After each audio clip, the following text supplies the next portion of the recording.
Okay, we are live and we are recording session as well.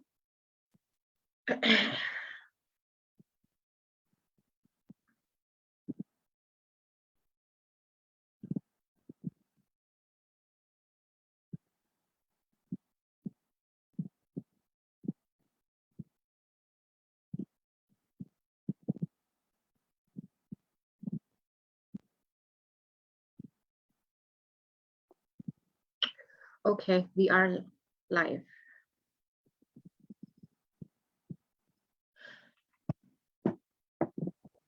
Okay, we are live.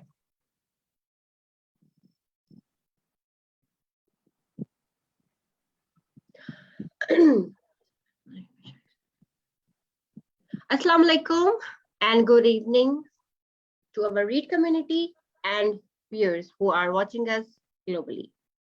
Welcome to our collaborative event, Human Evolution Through Books Season 2 by READ Pakistan and International Institute of Humanology. I am Javeria Asad, mechanical engineer and social entrepreneur, co-founder of KSA chapter, former vice president international chapter, READ Pakistan, and currently member of a board of trustees of READ Pakistan. For the viewers who have just joined us, I want to give a small rundown of our previous season, which had 4 editions.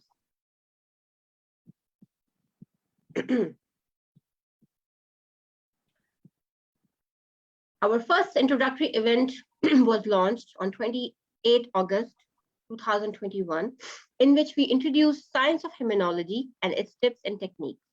We invited different humanologists who highlighted the concepts of humanology, and we invited different writers who talked about different books, because books help us to empower ourselves personally and professionally. Our second edition was based on the theme, violence against women. We invited experts, authors, and humanologists to share their point of view and possible adopted solutions to dilute the intensity of this issue. Our third session was planned to highlight women empowerment.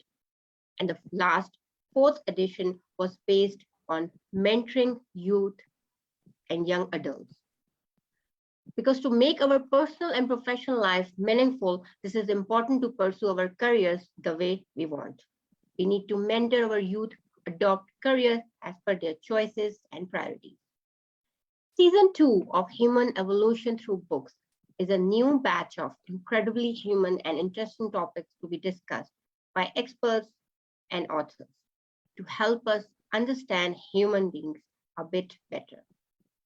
This first edition in the second season will focus on human beings, integral beings.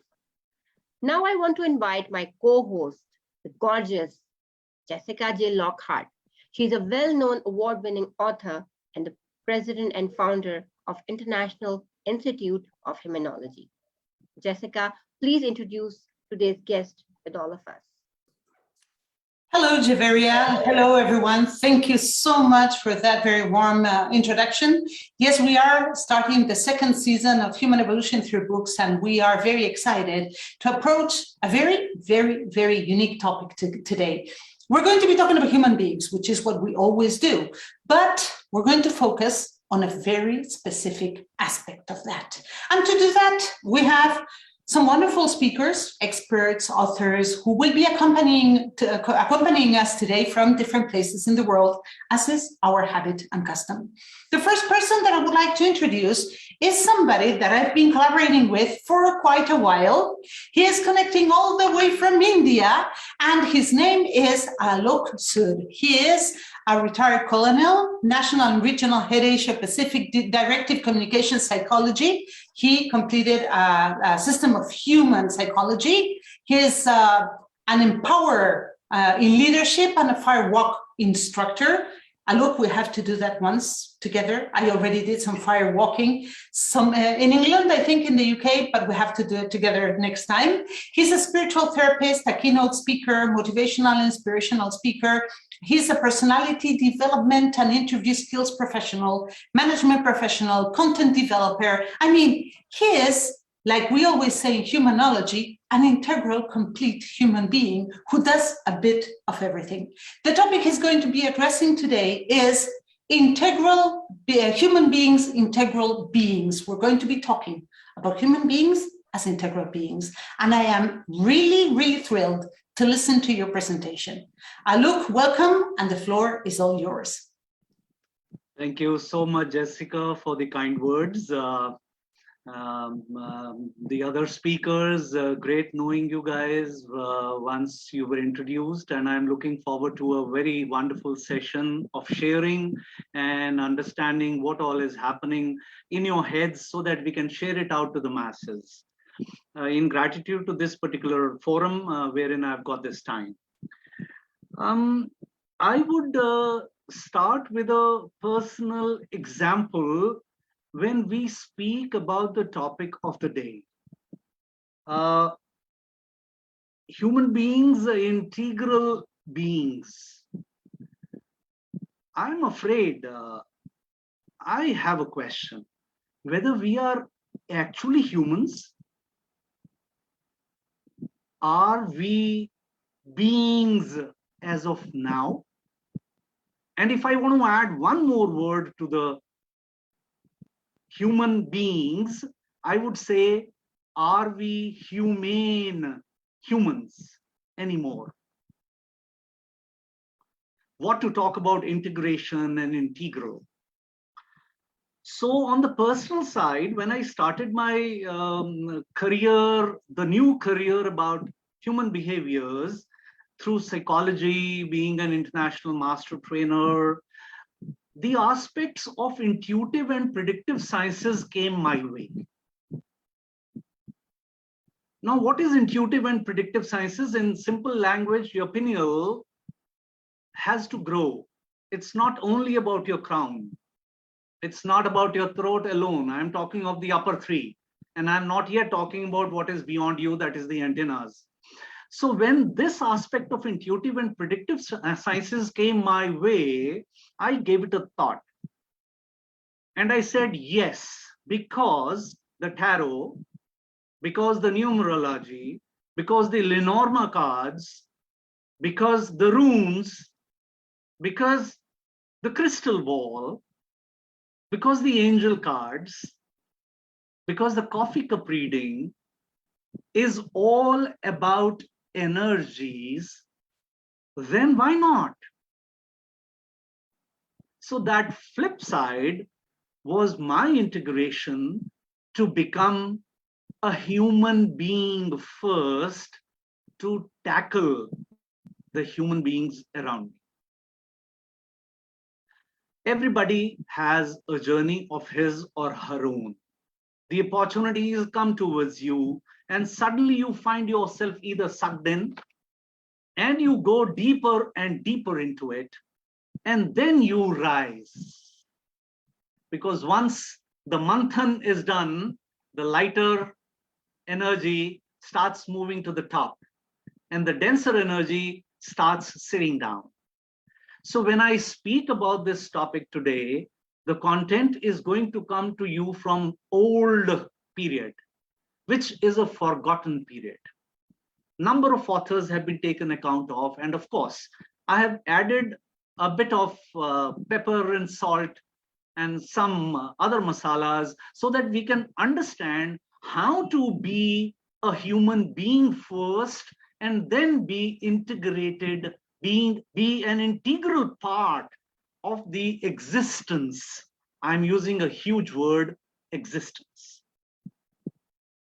I will now move on and share the slides. This is purely for our listeners as well, so that there is some takeaway for them and they are able to understand that part of certain words or themes which are being used here.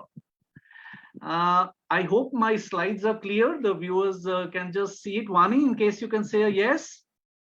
All right, thank you. All right. Well, I'm going to talk about this integral human being.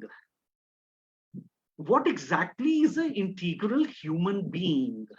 Well, I would say a more human. Now you might turn around and ask me, what is this more human? So I will cite an example of gunas, or the qualities that we all have, like the sattva, rajo, or tamo. So you could be sato tamo, you could be sato rajo tamo. So you can be a combination. So here we are talking about integral human being to be a more human. The second word I have already used, the humane human. I might bring this word humane from humanity, the short form, bringing it to humane. Are we that humane human, or we are just a human? We have to check, but that is what integration or integral part of human being is all about. A human who promotes the good of a whole person and of every person. And yet, we generally talk about our own selves. Do we see us in others?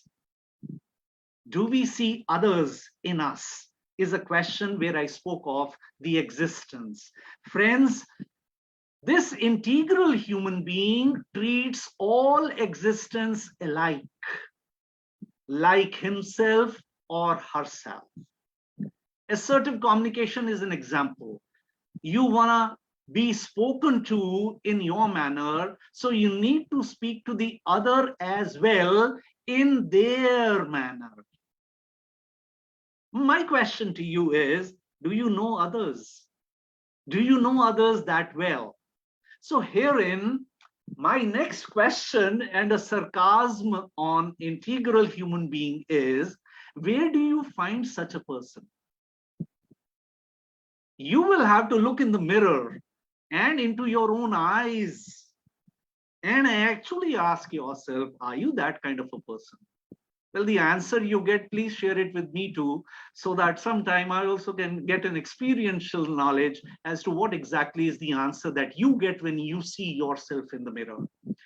Friends, you will find this person deep inside each one of us. We have lost him or her somewhere. Why have we lost him or her? What is it that has made this person be much away from us? In fact, much away from himself or herself. Well, I get a lot of answers where people say, oh, the environment is like that. The situation and the situations are like that. And people are like that. So I tell all of these individuals who speak, I tell them, no, that is not true. He or she himself and herself is responsible for being lost. But who takes the onus of being responsible? Rather, I would use the word accountable. We have slowly forgotten the definition of accountable because it hurts. So we are sticking ourselves to responsibilities. I need to ask my viewers to go beyond responsible and be accountable. No one else.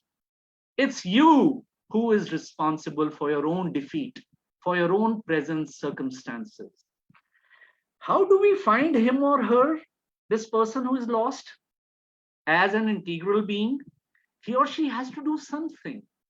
But before doing something, this person has to think differently. And friends, doing comes easier than thinking, because you do not know what you are thinking.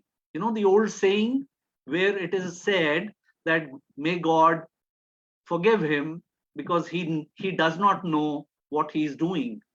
I would just add, for he does not know what he is thinking.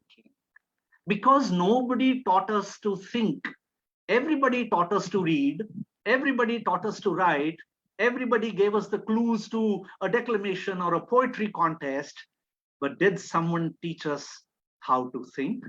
In fact, I'll change the question. Did someone teach us why to think what we think? He or she has to do something on their own. Through what? The right guides, the right mentors, the right books. And I'm so happy when I'm addressing the viewers here on such a wonderful forum, which speaks about human evolution through books. Because for me, that is one of the key paths. In Hindi, we have a beautiful saying. I will translate it into English, very simple English. Himmate marda, maddade khuda. Khuda helps those who help first themselves. And that is the English connotation. He helps those who help themselves. I feel the integral human being who wants to be a humane human needs to come back to this aspect. Friends, I'm going to share with you a few sixes. The first six here is a G6. Very simply put across, have the grace of nature. Nature, you have it around you. Water, air. We have gratitude, we have generosity, we have groundedness, we have growth, we have being a giver. Now, how do we revive this guy? You have to be an aware person. You have to be a witnesser of your thoughts. You have to imbibe the right knowledge, have a great understanding, a great realization, and develop spiritual wisdom, and be a firm believer. Friends, I'm going to close this part here and share with you the conclusion of what I have to say. You can be integrated to the existence only when you are integrated with your own self first. So start searching for that self in you. You're gonna be a wonderful guy to be an integral human being. So kind. Thank you very much. Thank you so much, Alok. I really loved your presentation because it really matches part of what we teach in humanology, which is that in order to really do anything as human beings, we first need to know and understand who we are. And it all begins by that. Without knowing who we are, how are we going to take control of our lives and our reality? Thank you very much, Alok. Javeria, I think you have to introduce our next fantastic speaker of the day.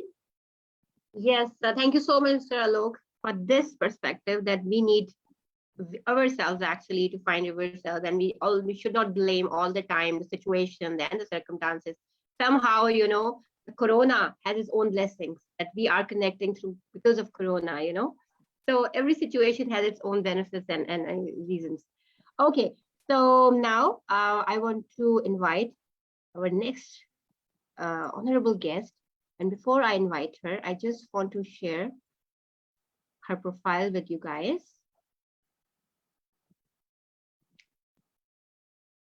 Our second guest speaker is Ms. Vani Bhala Pahwa.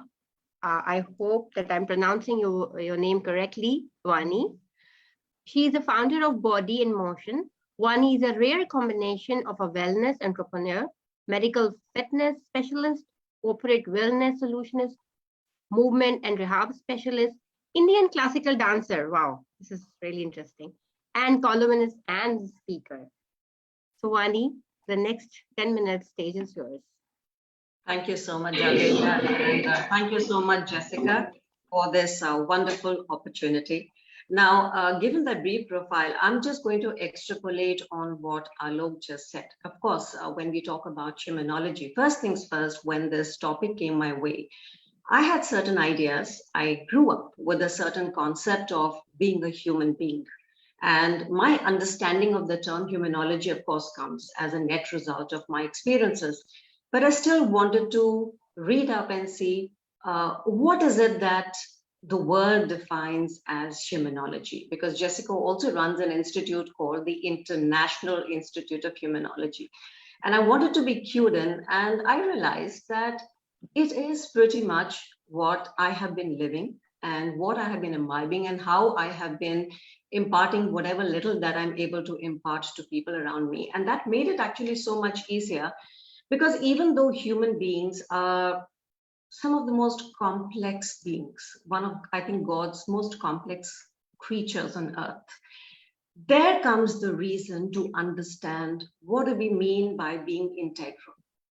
When I wanted to look up and understand in depth. There are certain definitions. We follow definitions, we adapt definitions as per our own experiences. But I again wanted to go back to the dictionary to verify, what does the dictionary say about the word integral? And lo and behold, it is what we live.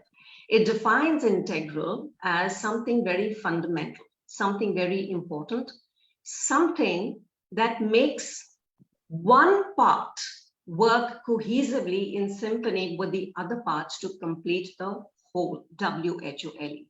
And that is what being an integral being as a human being means, because like I said, I want to extrapolate on what Alok said. Now, I come from the field of science as well as art. And my take is going to be borrowed from learnings from both. When I talk about science, when I talk about wellness, we have something called, fundamental pillars of wellness, well-being. Now, the wellness or the well-being, if you were to look at that word, is actually a conjunction of two words, well and being. So you first need to understand, like what Alok said, what is the being? If I'm the being, who am I that being? And once I understand what this being is, in other words, who I am, I'm able to take the next step and understand, how do I feel well about myself and how do I look after my well-being? Coming back to the tenets or the pillars of wellness, of course, it is very well recognized that human beings survive are made up of physical, mental, emotional, and spiritual. This is what has been traditionally thought.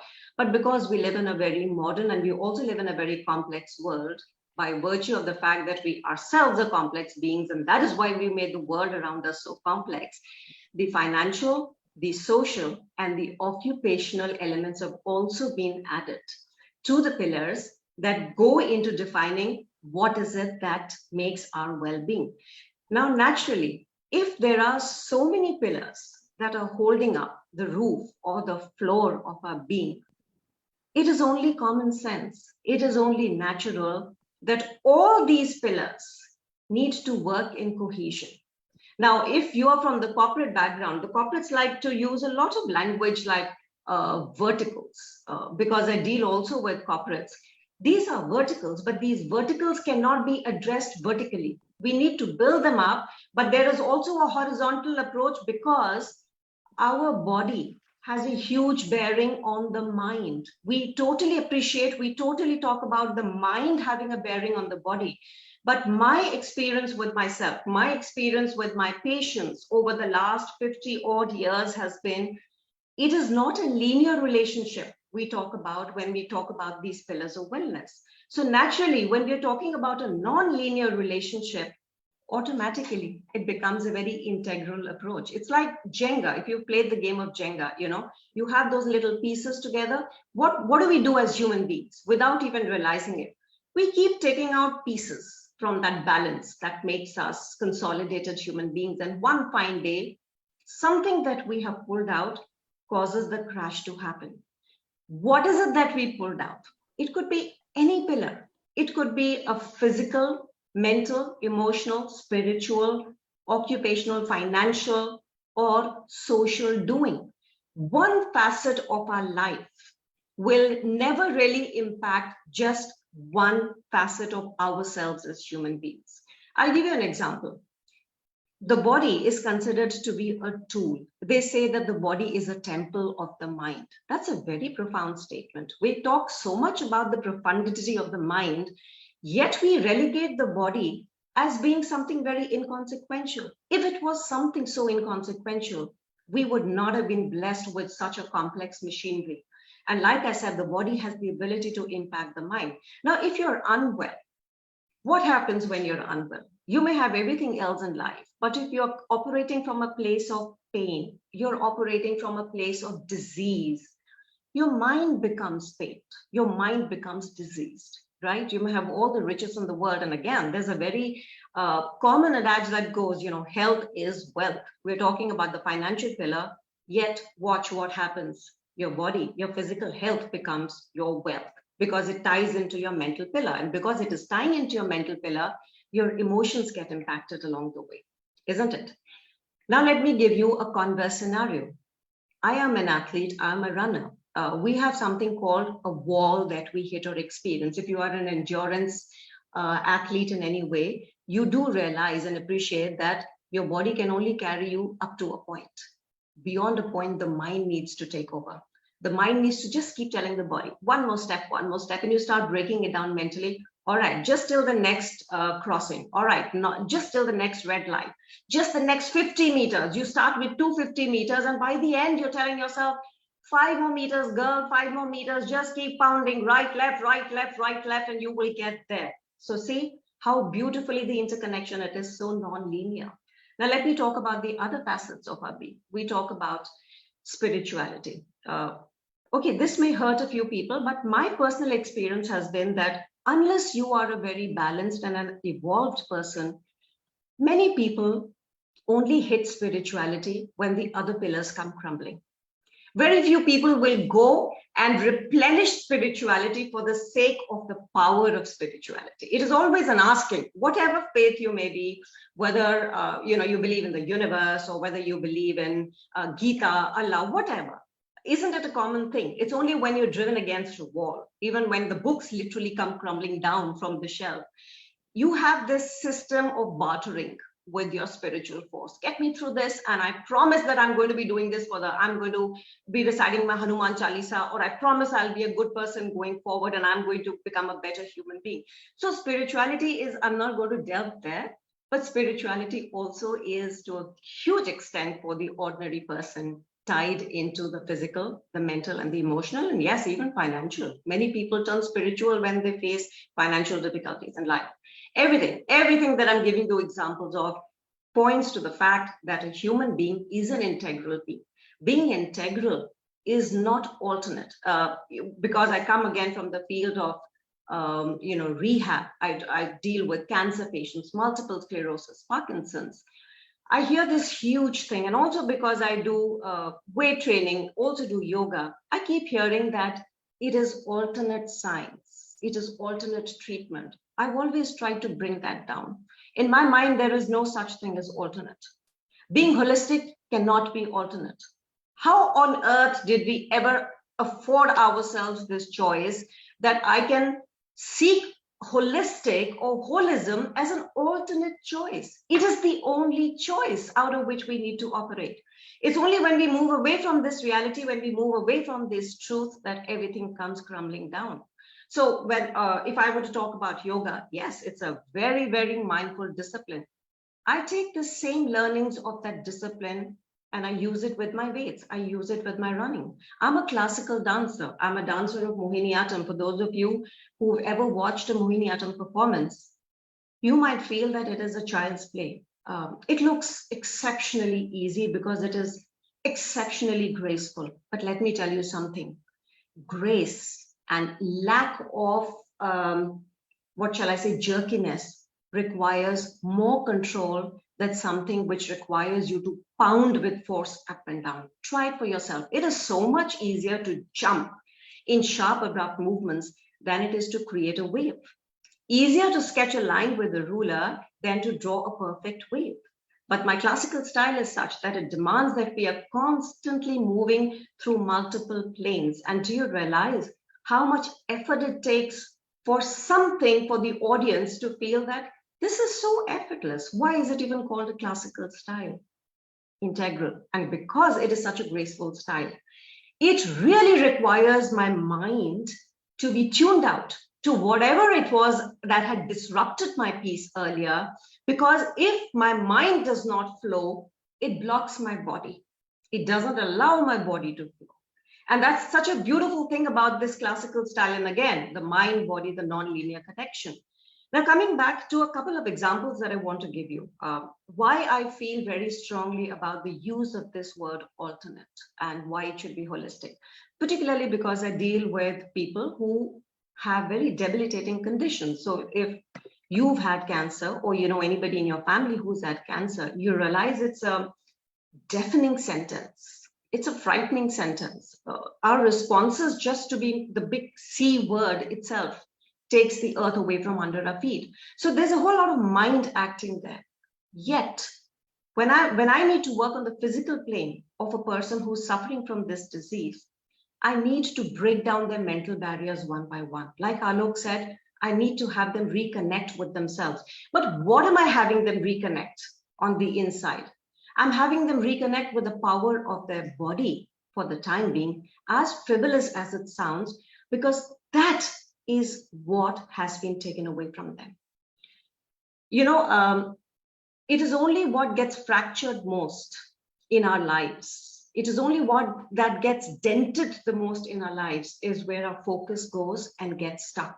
So you need to talk that language to the mind. Talking abstract, me telling somebody to buckle up, you've got it, it's all in the mind. It's crap for them. They don't have it in the mind because the body is pulling them down. The mind is stuck in the body.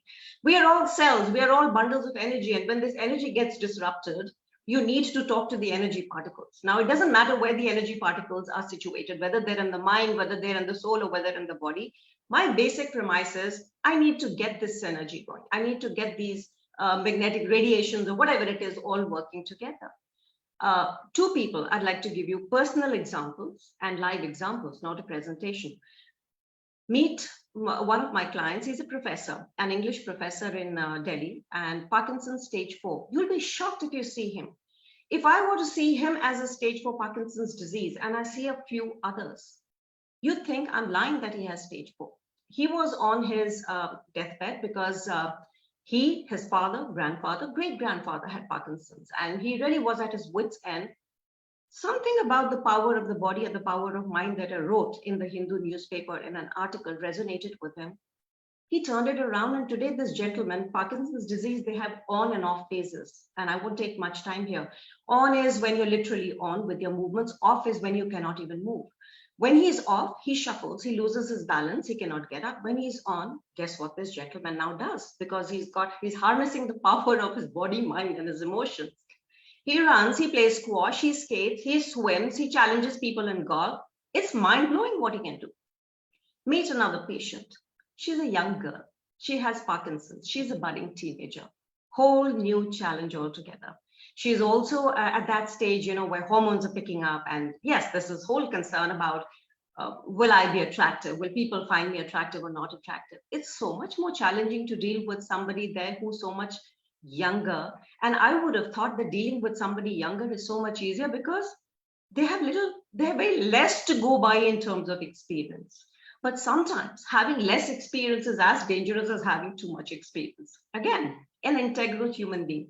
It's what you put together of all your pillars. It's what you find that is missing that needs to come together. So to me, this whole concept of integral human development and a human being as an integral being means it refers to your potentiality as a man and a woman, your potentiality as a human being. And whatever is sucking away or taking away from that potentiality needs to be plugged in. And that is a very integral process. It is made up of multiple small parts, but it's an integral process.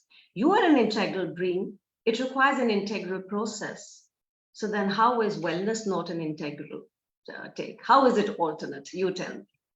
That's the only way we are. Even as you and I talk, some of you will have a certain response. Some of you will agree to what I'm saying. Some of you will say, what a whole truckload of crap. Again, that is your response to what is being put out to you. That's your integral being. This is my integral being. We all passively and actively, we live our lives. We are action, we are reaction. And between the action, reaction, the passive and the active is where the being gets lodged, is where the flow of the being stops. So you need to figure out which is the element or elements that are not flowing for you right now, because you are an integral being. Take it. Even if you may be dented with a disease, even though you may be incapacitated, you carry that power within you. Your human being is considered at the top of the evolutionary chain. Like I said, human beings, the human body is hugely complex. The human mind is so complex. It just runs off at a tangent. But also the beautiful thing about the mind is that when you don't like something, you can always shut it down. When the body doesn't like what's being done to it, when there are excesses, the body shuts down. So also the other factor about being integral, and this will be my last statement for today, is simplicity. Simplicity of thought, simplicity of action, simplicity of seeking, and simplicity of expression. is being integral. The more you complicate stuff with jargon, the more you move away from your true essence. And that's the reason we've stopped being integral beings. We're talking big stuff here. We are not sweating the small stuff. And the small stuff is we stopped being integral or complete beings quite a while ago. Thank you. Thank you so much, Vani, for this very interesting presentation. What can I say? I was told by traditional medicine I would never walk again because my back was so damaged. And together with all those pillars, I put the effort in and I managed not only to walk, but also to dance and to live a pretty normal life. I'm a true example of what you just said. Yes. Absolutely inspirational. No, you are inspirational, Vani. We will have time, Alok, I know you have a few comments. We will have time later on in the panel also to address everything that was said before. I would like to introduce our last but not least of the speakers today. She is a very, very dear friend of mine and a member of our International Institute of Humanology because she trained with us as an optimism coach. She's also a holistic mind and body coach. In that sense, I think she somehow matches a little bit what Vani was saying. And she's the owner of her own coaching business here in Switzerland. Although she was born in Germany, she currently lives in the French-speaking part of Switzerland. And as a printing engineer, she worked for more than 20 years in the corporate world in different countries. For many years, she was a partner and CEO in one of the top printing groups in the south of Germany. And she's also a yoga and Pilates teacher and mother of 4 children. She, as I said, is an optimism coach certified by us, and she combines everything she knows, everything she does into her own personal practice. And I'm sure she has a lot to say about human beings, integral beings. Alexandra Filipona, welcome. The floor is all yours. Thank you, Jessica. Yeah, absolutely. I'm going to share my screen with you. And just a few clicks before I start. Now, yeah, as Jessica already said, I want to talk about holistic mind-body coaching. It's a coaching I have developed, and it is absolutely about integral being. When I started to become a coach, I learned the ICF way from the International Coaching Federation, a very high standard quality coaching. Yeah, I've learned there, but it was in the mind. And we did a little bit of with visualizations and things like that. So I felt already there is something going on there, and there is more than just the mind. And I got even very confused because sometimes for me it was kind of a cloud around the people, and I couldn't say what it is, and I got very upset with this cloud, and till I've learned it's the energy, and that I have this capability to pick up on the energy very well. So what I've learned really to look at the mind, the soul, the essence of the people and the body. And how do I use this in my coaching? I have, as Jessica said, I'm a yoga teacher as well, Pilates teacher. So I have this connection to my body and also to the energy. I learned a lot from traditional Chinese medicine, which goes a little bit hand in hand with yoga as well, because you have the meridians, you have the idea of the different energy points in the body. And I was very lucky that for 5 years, I learned Thai massage. So really it's going into the body, also working with the meridians by massaging the meridians, liberating the energy. And then I also learned Reiki. So I'm the Japanese energy healing way. So I even could develop more how I can help my clients with the energy.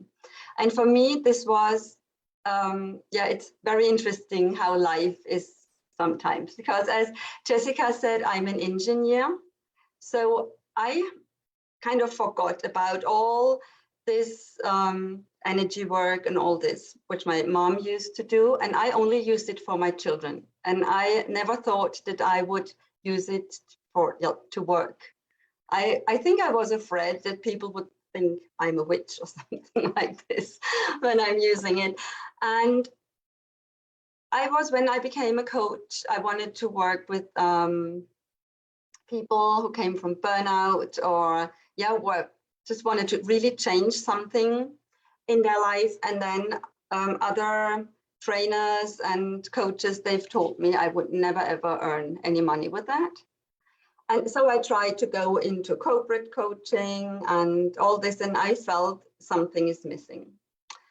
And when I was very lucky, it's sometimes just the people you need, they are coming when you need them into your life. And then one brilliant coach, she developed a somatic coaching, she's calling it. And I did a guided meditation with her. And in this meditation, where I was deep inside myself for an hour, I asked myself, what am I really? And it popped up a healer. And I was so shocked. I was for, I don't know, 2 or 3 weeks, because I'm a professional coach and I'm an engineer. And I was the CEO of a big company for so many years. So I thought everybody, if I would say that, everybody would laugh about me and say, oh, now she's completely crazy. She thinks she's a healer. And I was walking around with this thought. And it was so clear for me, this is what I am. And then all of a sudden, I understood that's why I've learned yoga. That's why I learned the traditional Chinese medicine. That's why I had this beautiful chance in my life to learn the Thai massage and the Reiki and the coaching. And then I thought, okay, how am I going to use this? And what I'm doing now is I'm addressing of course, the thinking of the people with the coaching, but in the same time, I am coaching the energy, and I help the client to go to the energy, go to the emotions. And sometimes, if required, I'm also giving Thai massage if people can come to my place. Of course, that's the only thing I can't do online is the massage.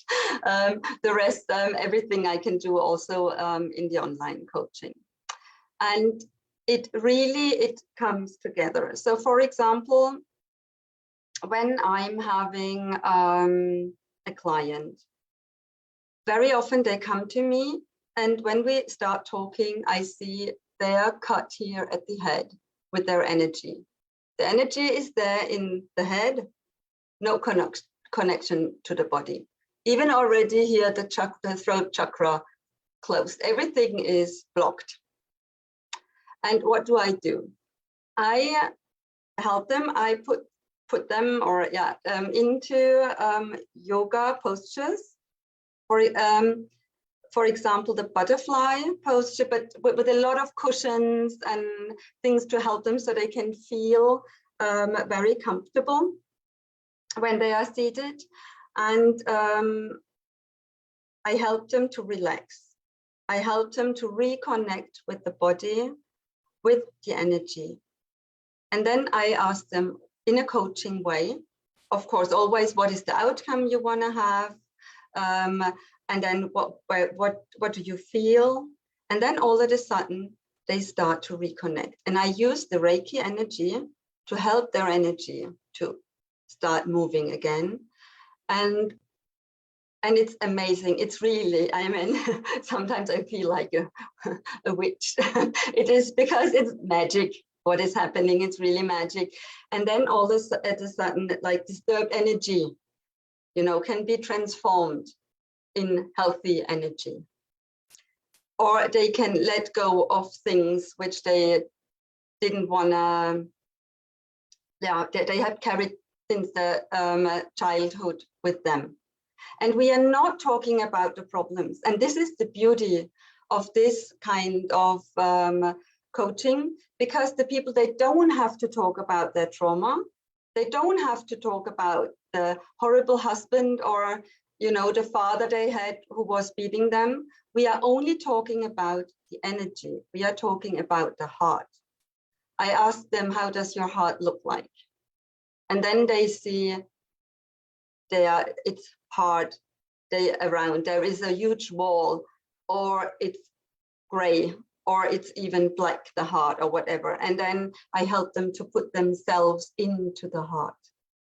Sometimes this takes a long time because they have closed down so much that they don't have themselves in their heart anymore. And that's very often when it's become so emotional that they start crying. But it is really such a beautiful moment, when we open up the heart, make it softer. So sometimes they want to bring all the family members in their heart again, because they're all outside, all close out. And we do this work, and as you see, we are not talking about the problem. We are just about colors, temperature, what they need to feel happy. Very often I let them ask the energy. I ask the heart, for example, ask your heart, what does it need from you to open up? And then the heart speaks to them.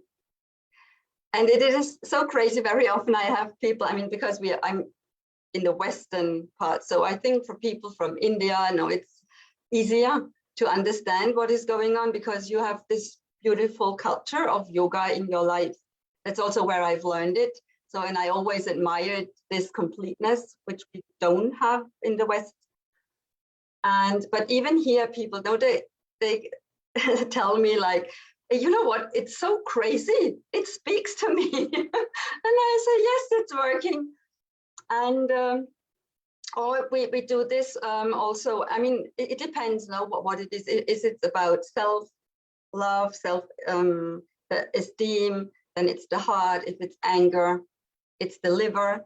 So it really depends what emotion they want to work on, and we find it. Or we can also the connection to the mother through the left side of the body and the kidney and other side. So I'm really working on all this. And it's just, I think it's amazing and it's great. And what really the distance the person gets to the problem, because they are not talking about the problem anymore, but about the just the energy. And when they have finished the session, they leave with a lightness, or whatever they wanted to have.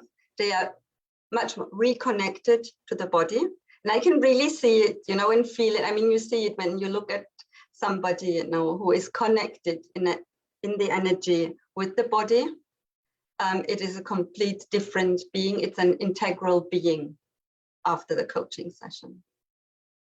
And this is what I want. I could go on for hours and hours to talk about it, to explain more about it. But I am at the end of my short presentation of my holistic mind body coaching. So thank you very much for listening. And I'm stopping here. Thank you.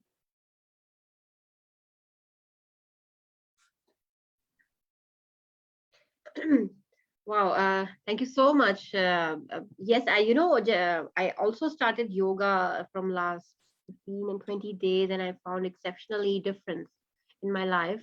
And as Vani mentioned, that our body comprises of different pillars. And the most important pillar, which really disturbs us, is a social pillar.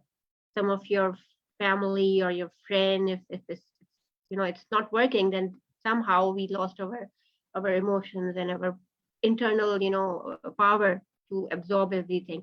And also my mother died 4 months before in a cancer, and I observed her that her mind was not coherent with her body, but she accepted that, okay, this now I had cancer and now I have to die. And this trauma actually affected her more, rather than because she refused to take medicines and everything. So I think our mind directs our body, and our mind should be clear, focused. And somehow I felt that multitasking is good. Many people would say that, but sometimes multitasking makes you more, disturbed. I just want to take answer, a comment from everybody during this our discussion panel. Do you think multitasking is good? Because I found that for me, I'm a multitasker, but somehow it really, really disturbs my mind, my body, and everything. So, Jessica, with your permission, can we start the discussion panel? Of course, we can start the discussion panel. I'm really, really, really looking forward to having everybody's answers. I'm sure we're going to learn a lot from all our experts. As you could all see, they really know what they're talking about. So I'm sure they will have a lot to share together with the questions that we may get from the audience. A brief comment, if you're watching us, you can write your questions or you can send us your questions and we will transmit them onto our panel later on. So, ladies and gentlemen, get ready. The first question for today's panel says, humanology approaches human beings as integral beings. It's one of the basic parts of the discipline. We believe that human beings should be studied and explained as complex, multifaceted beings. We also believe that science and arts both play important roles in working with human beings. Do you agree? I think everybody already answered that part of the question, but what balance do you think both fields should have? So why don't we go with Vani first? Vani, what's your take on this? You gave us a very clear explanation on how the human being is, of course, very integral. But if we put those two aspects, arts and science, or maybe, you know, the 4 or the 8 pillars that you mentioned before together, what do you think should be the right balance? Okay, so there are actually 3 questions rolled into one, and let me see if I can do justice to them. I'm going to speak about first something which is very close to my heart, and also because something which has shaped my thought process, art versus science, because I come from both the fields and I straddle both the fields. Both of them are important, yes. Scientific field operates with certain constructs by virtue of what it needs to do. It needs to work with empirical data. There cannot be guesswork because of what science needs to deliver. So yes, science is important to that extent because everything in life cannot be abstract. When we delve too much into abstractism, we lose touch with ourselves. And we also lose something called authenticity, which I observe a lot. So science has its role. Art, on the other hand, is what I spoke about. Art allows you to flow. Art really has no constructs. It's only the constructs in the mind of the critics. Critics who may not understand, who may not appreciate, who may not like what you do. But art is without boundaries. And if I were to look at dance, it's such a beautiful mixture of both science and art. I'm flowing on stage, but I'm not flowing mindlessly. I can't just flow any which way I want to. I have a very scientific musical system of ragas and talas to which I'm performing. And within that very scientific construct of an Indian classical music system, which has such complex beats to it, I'm flowing. My flowing is the art. The music and the choreography is the science. So yes, both are needed. What is more important really is totally depends upon the individual, and it also depends upon what stage of life do you find yourself in. The answer will never be a standard one. Some people revel in knowing very concise answers. Abstract answers or obtuse answers unsettle them. And if that unsettles their mental or emotional state, all right, who are we to judge? There are others who just cannot comprehend a life of constructs and always want to flow. Beautiful. But then if you flow without reason all the time, a river versus a hurricane, you know what happens there. So both, and as you evolve in life, as your choices, as your experiences evolve in life, you seek different things from yourself. You want a different you. There's something that you've tried all your life, you've been a go-getter. You want to settle down in some thought process, some emotion. So the art and science is going to play its role on where you are in life, what is it that you're seeking, and which of the two is going to give you the answer. Both will, but the balance will always be. There is no such thing as a static balance, ever, with anything in life. Our seeking of balance also changes with life. And like I said earlier, and I'll borrow that phrase, Balance essentially comes from what is fractured within us, what is dented within us, what do we need to fix? Once we fix that, whatever balance, whatever equilibrium, it could be from any facet of our integral peak. So there, whether science fixes it for you or art fixes it for you, everything is okay. It's okay. We are integral human beings, so we really cannot have a scientific yes and no to that. I will always say science or I will always say art. So that's my take on it, Jessica. Thank you so much, Vani. Let's see what Alok has to say about this. Alok, what would you like to say? All right. As Vani brought out, I'm a chemistry graduate. I am a BTech in civil engineering. I'm a master's in highways and a B school. And I'm connected to the humans. Let me tell you, logic and reasoning has a place in our lives. But I would be very forthright in saying that it is the art which takes an art from you to reach the status of digging deeper into a human. If the humanology is speaking about arts and science, I would dare, even Einstein in very recent times, he has spoken of his theories of relativity, where he talks about a particle, where it came down to be as a God's particle. And now they are thinking that if you have a minus and a positive side of everything, an electron or a proton, and if everything was in a balance, then how come there was creation? That means everything would have been nullified. So creation and such a huge symmetrically existing creation that the planets don't hit against each other. So I would say that, and I would give one more analogy here. You have 0 to 9 numbers. I would divide these numbers which talk about science and art. A number 3 person is a creative guy. A number 2 person would not be as creative as a number 3 guy. It is about the vibration. The vibration from a cauldron of water, a bowl having water, but it is the height and the width of the bowl, which when resonated is science, but the effect which it has on the person is an art. So when we talk about both, I would give an upper hand to art. You listen to my videos when I was 10 years, 12 years, 13 years into learning, you would say this guy needs to be thrown out.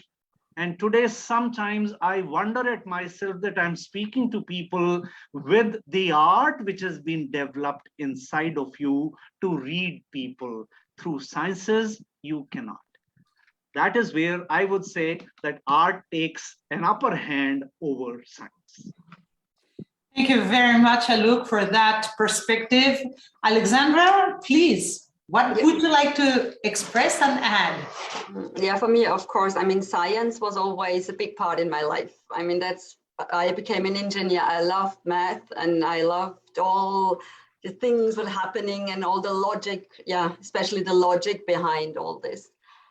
But I also, I'm painting, I'm a dancer as well. And so all this, yeah, just this thriving, you know, this flow you feel when you're doing the arts. And I think it's both very necessary in our life and very helpful. So science, the logic, for me, for instance, is very helpful when it comes to understanding which organ, you know, do I have to address when I want to work on a meridian or on a problem, on an emotion somebody has. And I think this is really my brain, that's the logic. So it's very easy for me to find these combinations. But then when I'm massaging the meridian or I'm working with the Reiki, this is the art coming in because it's not the logic. It's like my hands are seeing. And I think that's really art. It's like when you are dancing, what Vani said before. No, this is the flow, but it's the brain which gets the rhythm also and the whole picture of everything. And then you flow in the art with the body. And I think this is the right balance you need. And sometimes it is good if you are a little bit more rational because it helps you in a situation, and the other moment it is good when you just feel what is going on.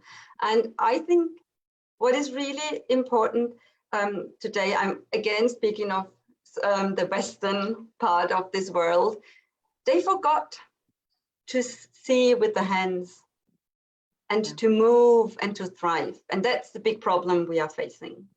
But if you have both and you play with it and you accept it, that you have it within you, then it's a beautiful balance we are having.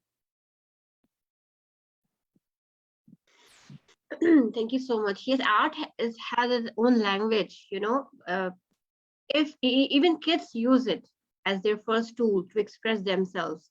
Sometimes if your kids are not behaving properly, then you can look up to their, drawing pad. Sometimes they draw what they are feeling at some point. My daughter used to do that. She when she's not speaking so much, she's drawing and just sticking on the fridge, the magnet, that this is how I'm feeling. So I think, yes, I'm also an engineer. I like numbers and everything, but I guess in every school, in a kindergarten, we start from art. Science comes after that. So thank you so much for these amazing answers of this question. Now moving over second question, and it's related to the pillars as mentioned by Vani. Do you believe that every aspect of the human being, physical, intellectual, spiritual, and emotional, play as important a role in us?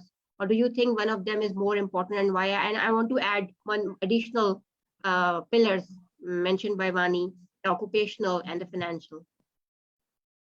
That's so starting right. from Vani. So like I mentioned that, these are different pillars, and each of these pillars has the power and the potential to not only elicit a response in one pillar, but in certain other subset pillars as well. Now, what is more important? Again, this is a very, very personal example for me. If you're somebody who is struggling with the body, then yes, you have to work both on the body as well as the mind. And if you're somebody who is blessed with a good body, do not have anything which is really pulling you down, you have the ability, you're blessed to pay more attention to the mind. But then is the mind more important than the body? To me, this question is more like, what comes, putting the horse before the cart, or the cart before the horse, or what came first, the chicken or the egg? The point is, at the end of the day, we are creation. And this is a very dynamic creation. We are dynamic beings. And if you're talking about energy, everything about us is an oscillation. So what becomes important at a point of time is very much cued into the station we find ourselves in life. And that is one thing that I've learned about life is when you talk about fixating on the power of one pillar over other, it is very limiting. You have to accept that these pillars are constantly in a state of flux. So the importance of each pillar will become very different at different stages in life. It can even become different during different hours of the day. You begin a day feeling in a certain way. By midday, you feel a certain way. At night, you're a totally different person. So as a part of being an integral human being, that's one thing I very consciously avoid. And that's my personal choice.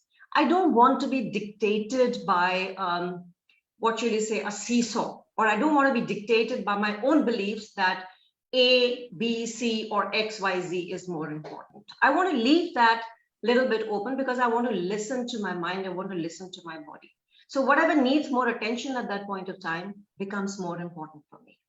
It may not be for you, but what I observe about myself and what I observe with the people that I work with, I find flexibility in thought, flexibility in approach is the right way to look at it. We need to be agile. We need to be flexible.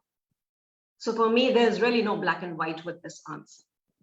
It's each how you interpret it and how comfortable you are with yourself, with your own pillars. It's your own individual journey. So how can I dictate an answer to be that only the mind rules or only the body rules? Yeah, it changes phase by phase what you're dealing with day-to-day situation. Yes. Yes, Alok, what's your take on this?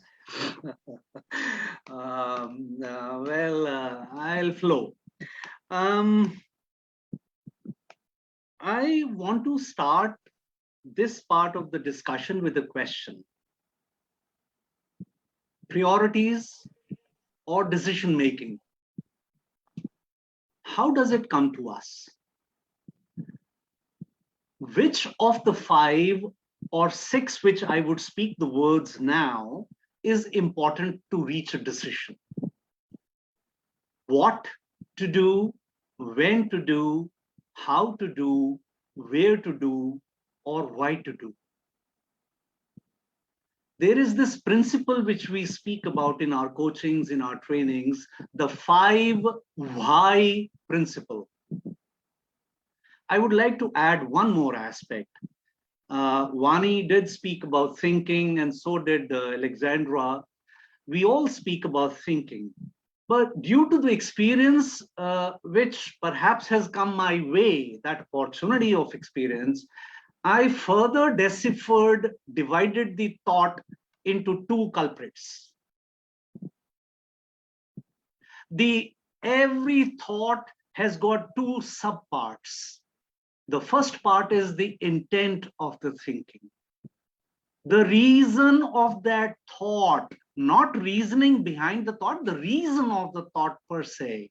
And the second subpart is called emotion, because emotion is scientifically proved, medically proved, that it accompanies every thinking. Now I'll come to the answer of the 7 pillars vis-a-vis, is there one which is important? When you are kneading the dough, now the machines are doing it, but when you used to do it, or we used to do it with our own hands, you mixed everything into that dough before you made roti or you made whatever with that. Now that is a wholesome part which becomes a product when you put it on fire, right? Hot stove or hot oven. Point that I'm trying to make here is you have got a lot of quotients.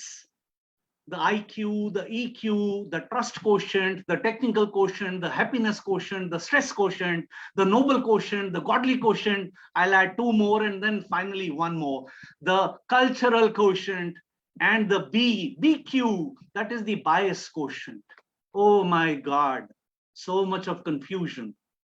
But to me, when it comes all of them together, when I put them in the same basket, which is the SQ, the spiritual quotient, it covers all other quotients. The only trouble as I look at things for spiritual quotient is the non-understanding of this word spirituality.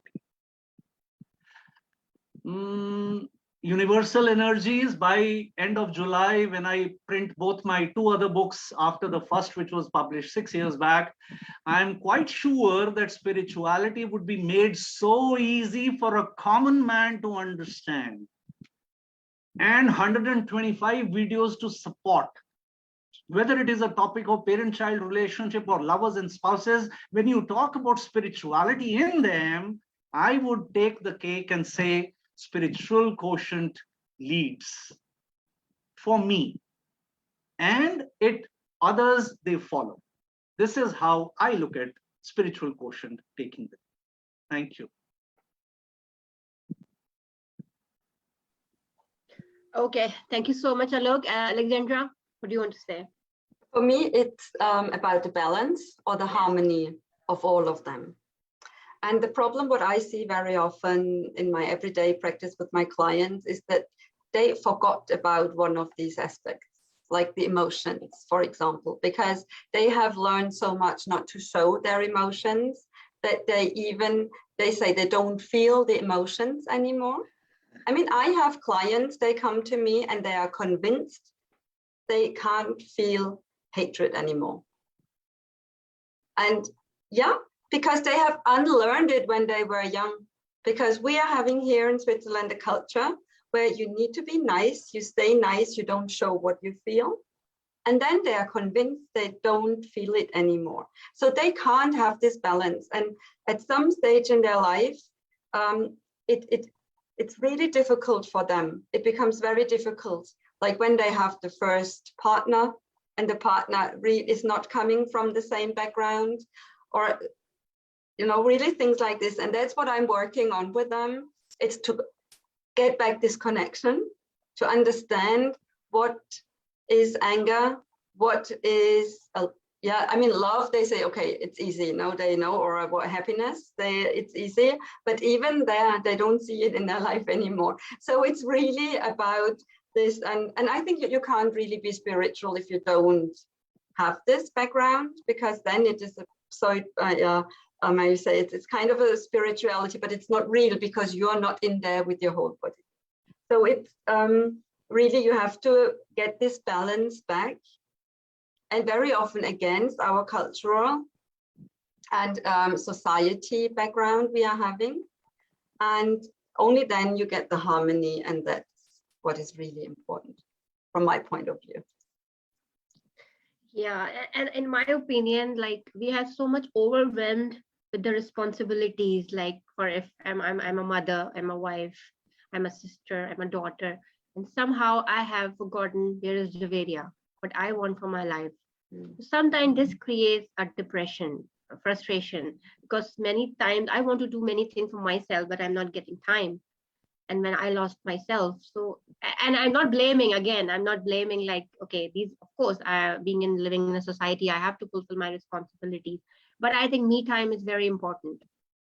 We have to give some time to ourselves, because if we will be content, we will be happier from ourselves, then we keep, other people happy and satisfied around ourselves.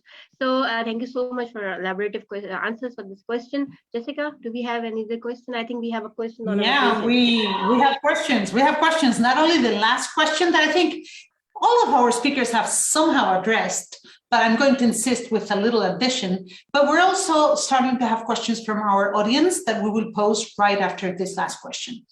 So the question that we have ready for you is, what is your best recommendation to help people keep themselves balanced? We've been talking about balance one way or another throughout today's program all the time, but the question here is more practical, down to earth. What do you recommend people to actually do? What is your take on this? Alok, what would you tell people to do? As a mentor, you can give suggestions. I'll give you 3 suggestions for retaining the balance, which is the most needed by an empowered being. An empowered being is only when the guy is, or the girl is, balanced. The balance will come from 2 things which exist normally, naturally. One is the air and the other is the water. Based on 2 things, that is your elemental composition, which nobody would teach you, and by virtue of a scientific formulae based on your weight, there is a quantity of water that you have to drink in a day. I had to learn it very hard way. When somebody from South Africa asked me, a bouncer, and I could not answer the guy, I read books and went into a lot of stuff. So consumption of water to maintain your levels of 66% to 72% of water inside your body is one of the aspects to go into a state of balance. Number 2 is the air. Do you know that breathing has got a formula? Combining art with science. The formula is called 4-2-6-2. On a count of 4, you inhale. On a count of 2, you do nothing. Let what you have inhaled do its job, because it divides itself into 5 parts once it is inside. On a count of 6, now you exhale. Let the carbon dioxide which has been formed now go away from your body before you do a 2 seconds wait before the next inhalation. My dear friends, if I do a check now on my clients or my students or my audience, they would be breathing 16 to 18 times one inhalation and exhalation as cycle, 16 to 18 times a minute. you need to breathe a cycle, inhale and exhale with its pauses, 4.5 times in 1 minute. And you have to breathe through your diaphragm, not your shoulders and your chest that we generally move. I'll come to the finale. Third aspect is thinking. Friends, you will have to do a thought therapy with your own self. You will have to discriminate between bad, good, and ugly thoughts. And you have to master your mind, because the thoughts are generated here.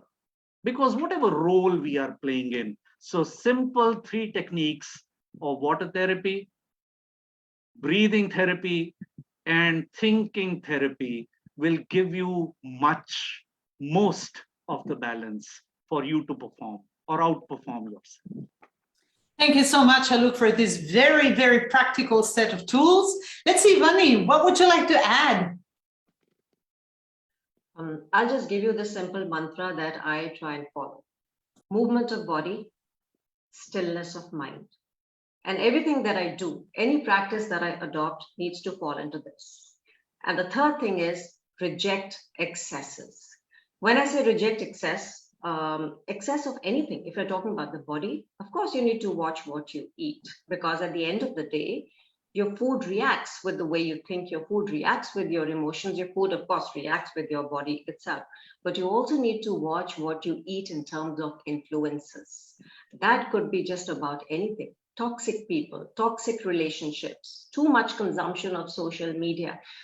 This generation is driven by social media. This generation, including some from my own generation, because they want to make it big. It's about impressions.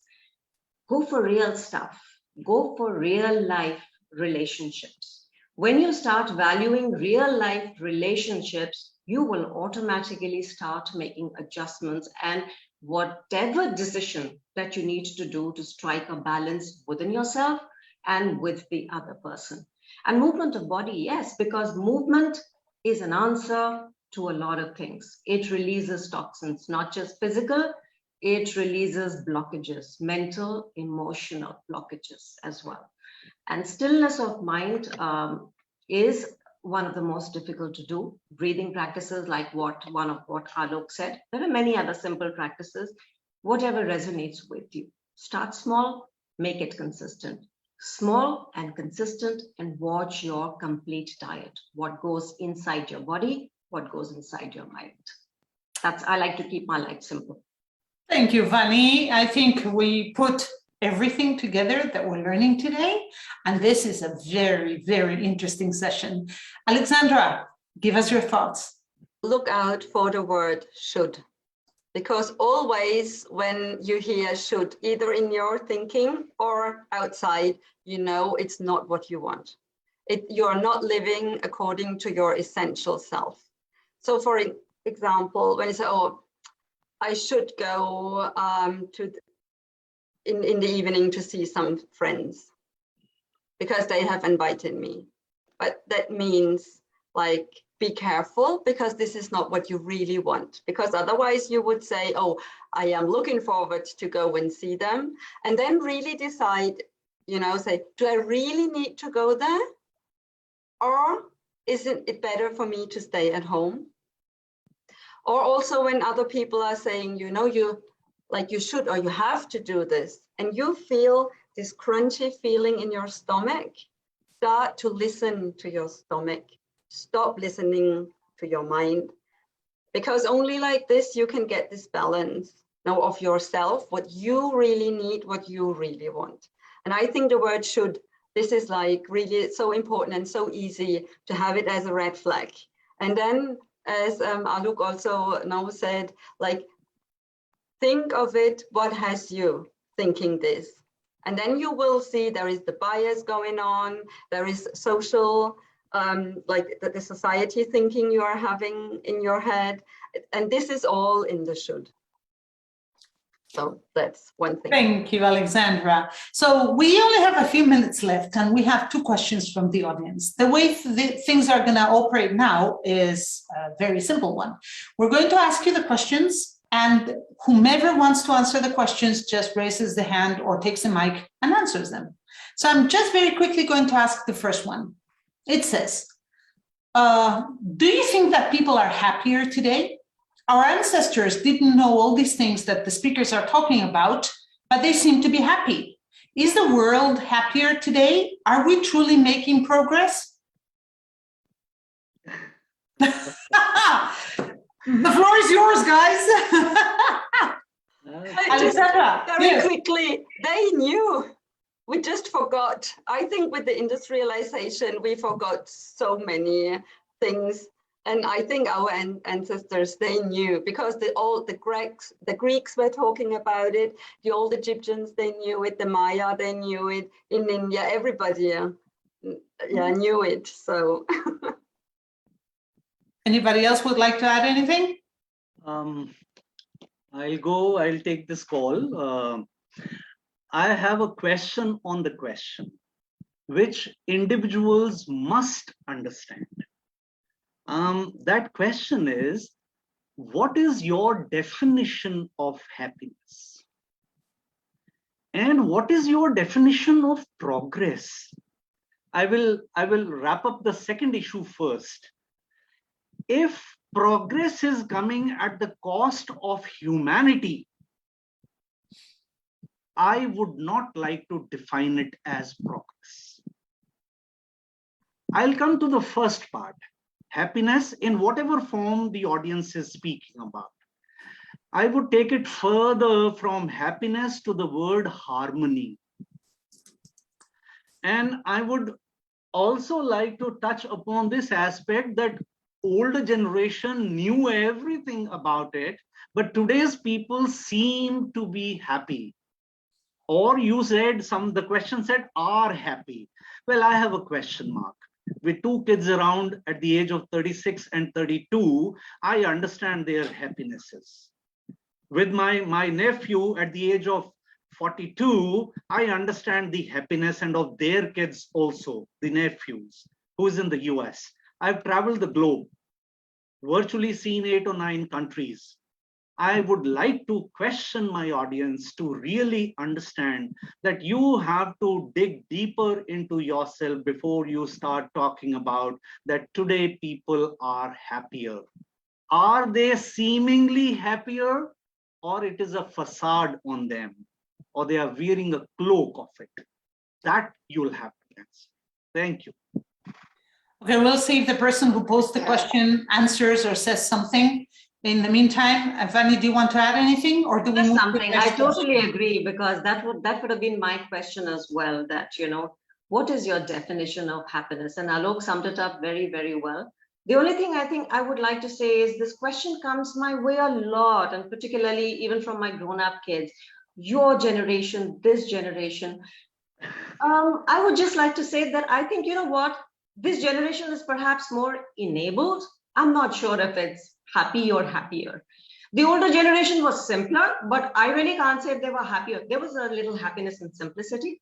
There is a little bit of unhappiness with all that we've taken upon ourselves now. So happiness is ephemeral in any case by nature. There's a saying, you don't step into the same river twice. It's the same with your happiness, my dear friend. Today, what's making you happy may not necessarily make you happy tomorrow. And that's also the essence of desires. So yes, if we are coming across as happy, then I think Alok and Alexandra and I are doing a very, very good job here. Thank you, Vani. Jaiveria, I know there's more questions, right? Yes, and actually, the thing is that we always want to be a perfect in everything. I would say, please don't go towards that I have to be perfect. This is the overburden, Okay, if you got fail or something, it's okay. I mean, you have life, prove yourself. So I think, and I always look up to the kids, sometimes a small chocolate can make them happy, So I think we should, and our next question actually related to this, that how to be simple in thinking. I mean, it's very, very good question. It's very short and sweet. I get crispy question, I would say. How to be simple in thinking. I mean, so who wants to volunteer? Okay, I'd like to take this very, very briefly. And this is also one of my recommendations of the book, and somebody asked me, why is this book making it to the list of for this today's topic? I don't have any heavy recommendations. And one of the reasons is because I decided to make my life easy. I read this book by Ayn Rand called Atlas Shrugged. And that topic, that the title stuck with me. And now this is what I tell myself 50 times a day. And this is what I tell my overthinking kids. Atlas needs to shrug. The world really doesn't depend upon you. Only you depend upon yourself. So you, once in a day, and it's a very literal and a figurative thing. You need to shrug many, many, many times a day because the weight that you carry on your shoulders. And like I said earlier on also during this, I think it probably also comes with age. You really want to simplify. You want to simplify how you think, how you eat, how you feel. You want to keep it to the point. You don't want to necessarily sound smarter than you are, live smarter than you are beyond your means, or act smarter than you are. And that's pretty much the definition of authenticity. The minute you start connecting with yourself, you realize your needs are actually very, very little. And the more that you put on the cloaks, the globe becomes bigger. So Atlas needs to shrug. You need to shrug multiple times a day. That is what I do. And I hope it works for you. Yeah, Okay. I think it's a perfect question. You want to say something, Alok? You want to Yeah, add something? I'll add one aspect of life about the question which speaks about how can you keep it simple. I'm going to give a small little word, but this is one of the key words. Least understood. Un or non-attachment. Moment you speak about happiness with attachment, oh, I love the shirt that I'm wearing today. Nobody can touch it. I want to wash it with my own hands. You start getting that happiness about how it looks on you. Does it really matter? How does it look on you for how long? 2 hours, 3 hours, 4 hours, you'll get another one. You'll get one more thereafter. So a rich man is not he who has a lot of money. A rich man is he who has lesser needs, wants, and desires. What Mani said, keep it simple, dude. Chill. But that is not possible. I mean, it's plausible, but it's not possible. Possible. So we can think Can about I rephrase what you just said, Alok? Because what the younger generation says, we say chill. The younger generation says, take a chill pill, mom. So you take a chill pill now and you relax. when they will chill, we don't need to take a pills, but most of the time they are disturbing us. Thank you so much, everyone. We only have a couple of minutes left, and we don't want to finish today's event without your book recommendations. After all, this is Human Evolution Through Books. So I would like each of you to take the floor a little bit and just send us or share with us a couple of books that you would like to recommend people to read so they can focus on this topic that we addressed today. The list of titles will be shared on our social media afterwards, but we would like to hear from our experts today. So Alexandra, maybe because you were the last to take the floor, would you like to recommend one, maybe two books? I have one book which I really like to find out more about the subtle body, and it's also called The Subtle Body. It's by Cindy Dale, and there you can really read about the different energy systems different cultures are using, and then you will see very fast that it all makes sense because it is all more or less about the same. A very interesting book. I really love it and I recommend it. Thank you so much. Vani, you go next. Microphone, yes? Yes, I sent a list of a couple of books, and they're not necessarily very academic in nature, but because I learned a lot from stories. I continue to learn from stories. They're the ones that actually strike at the heart of my emotions and have left an impact.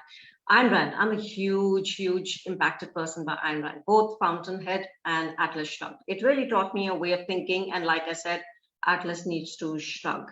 the way, how to see yourself the way you truly are. It's a very beautiful book written by the Dalai, His Holiness the Dalai Lama.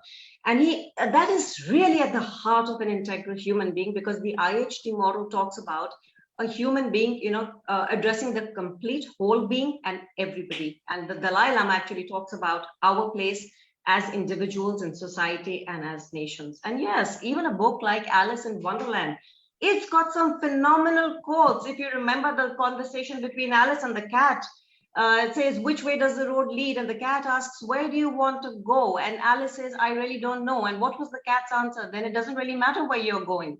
So even a book like Alice in Wonderland has left a huge impact on me. The rest of the books are with you, Jessica, if you could just put out those names later on. We will for sure. Thank you, Vani. Alok. Jessica, I gone through a book which is Integral Human Development, and it talks about challenges to sustainability, if I can use the word survivability, and democracy. Although around the globe, not everybody follows democracy, but yet it is your sustainability and your survivability which has been beautifully theoretically constructed by the author. It talks about the economical growth, which is the key factor that is one of our 7 pillars. It speaks about technical innovation, because technical innovation is changing the whole globe around, with the 6th industrial revolution round the corner, where you gonna be having machines next to the humans in the same office space. That's going to be a challenge. And it also speaks about implementation of social programs. It talks about political aspects. So I found that book to be quite wholesome when we started understanding something like integral human being. So that was quite a pull for me when I finished the book and came out with a lot of ideas given by the author. Thank you so much. Alok, we will just very quickly mention a couple of books that the Institute of Humanology is recommending. We're recommending Illusions by Richard Bach, which is a novel, like Vani mentioned, but quite deep and with many layers of understanding. We would also like to recommend You Can Heal Your Life by Louise Hay, and The Tree of Knowledge, The Biological Roots of Human Understanding by Umberto Marturana and Francisco Varela. And if you want to take any books written by one of us, you can take Coaching for You by myself, just to recommend something, within the whole group. Javeria, I give you the floor to close because we're already out of time. Yes, I want to recommend one book from the Read Pakistan platform. This is Untethered Soul by Michael A. Singer. It's a quite very nice book. This book will transform your relationship with yourself and the world around you. So I believe that when you will be writing this book, you will be in a meditative, status. So I must recommend this book. Okay, so I think I thoroughly enjoyed the session, very relatable to the current situations right now. Even though COVID is over, everything is now back to the normal, but I think it's taking time to be a normal, or we are actually in between the new normal and the old normal, actually.